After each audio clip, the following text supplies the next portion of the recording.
And good evening. So next exercise 10.5 fourthல 8th substitution பார்க்க போகிறோம். நல்லா தெளிவாக கவனிச்சுக்கோங்க. கிவனில் என்ன கொடுத்துருக்காங்க பாருங்கள். x into cos y. x into cos y is equal to e power x log x plus 1 into dx. இதுலேயே xஐ தனியாக ஒய்யை தனியாக பிரிச்சுக்கலாம். in terms of x எல்லாம் தனியாக பிரிச்சுக்கலாம். in terms of y எல்லாம் தனியாக பிரிச்சுக்கலாம். இந்த x இங்கே கொண்டு போனால் டிவைட் ஆகிடுமா? அப்போ அகைன் என்ன இருக்கும் சொல்லுங்க பார்க்கலாம். cos y dy is equal to cos y dy is equal to e power x into x log x plus 1 x log x plus 1 divided by x into dx okay. So அப்போ இதை எப்படி sir பிரிச்சுக்கலாம் அப்படின்னா cos y into dy is equal to cos y into dy is equal to இதை செப்பரேட்டாக பிரித்தா எப்படி sir பிரிக்கலாம்? நல்லா தெளிவாக கவனிச்சுக்கோங்க. cos y into dy is equal to e power x அப்படியே வச்சுக்கலாம்.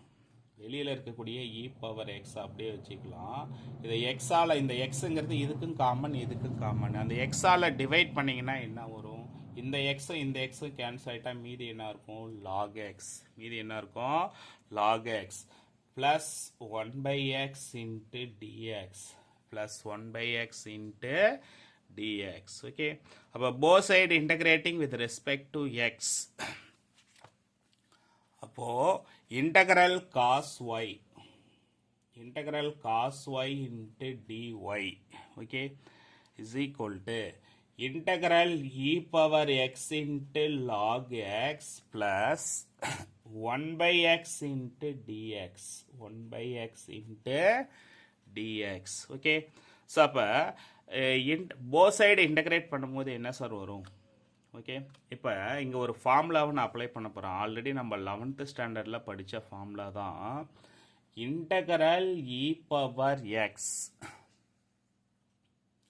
f of x plus f dash of x into dx. f of x differentiate பண்ணா f dash of x e power x into f of x plus c தான் நமக்கு தேவையான formula. Okay, f of x differentiate பண்ணா f dash of x. ஒரு ஃபங்க்ஷனை எடுத்து differentiate பண்ணா நமக்கு என்ன கிடைக்குதுன்னா f dash of x கிடைக்குது. ஓகே, ஸோ அப்போ இங்கே பார்க்கணும், நல்லா தெளிவாக பார்க்கணும். இங்கே எதை டிஃப்ரென்ஷியேட் பண்ணால் எது கிடைக்குது? log x டிஃப்ரென்ஷியேட் பண்ணால் 1 by x. இதானே f of x. ஓகே, அப்போ இதை எப்படி சார் எழுதலாம்? நல்லா தெளிவாக கவனிச்சுக்கோங்க. இன்டகரல் cos y னா sin y, integral cos y னா sin y is equal to e power x into f of x அப்படிங்கிறது என்ன சார் அப்படின்னா log x plus c. Okay, it is the required differential equation. next ஃபோர்த்துலேயே வந்துட்டு 9th substitution பார்க்க போகிறோம். Okay, 9th substitution என்ன சொல்லியிருக்காங்க? நல்லா தெளிவாக கவனிச்சுக்கோங்க.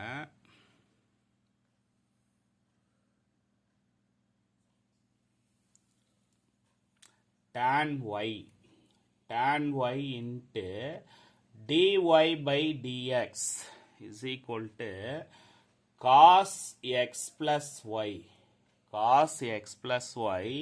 plus cos x minus y plus cos x minus y. Okay, இப்போ tan y into dy by dx.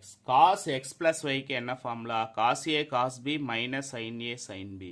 cos x minus y க்கு என்ன formula? cos x cos y plus sin x sin y. Okay, அப்போ cos a plus b க்கு என்ன sir ஃபார்முலானா cos x cos y minus sin x sin y plus cos a minus b க்கு என்ன formula? cos x cos y plus sin x sin y plus sin x sin y. Okay,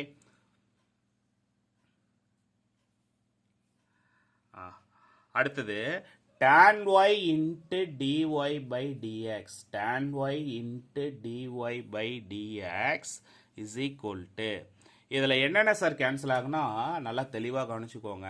minus sine x sin y plus sin x sin y cancel ஆயிடுமா. அப்போ tan y dy by dx is equal to 2 cos x, 2 cos x into cos y, 2 cos x into cos y. Okay, so அப்போ tan y divided by cos y, இந்த cos y denominator வந்தால் என்ன ஆகும், divide ஆகிடுமா. இப்போ என்ன வரும் சொல்லுங்க பார்க்கலாம். tan y divided by cos y, tan y divided by cos y into dy, into dy is equal to 2 cos x into dx, 2 cos x into dx. Okay, so அப்போ integral 1 by cos y, cos y reciprocal எடுத்தால் என்ன வரும், secant y into tan y into dy is equal to 2 cos x dx, 2 cos x dx. Okay, அப்போ both side integrating with respect to x பண்ணலாமா.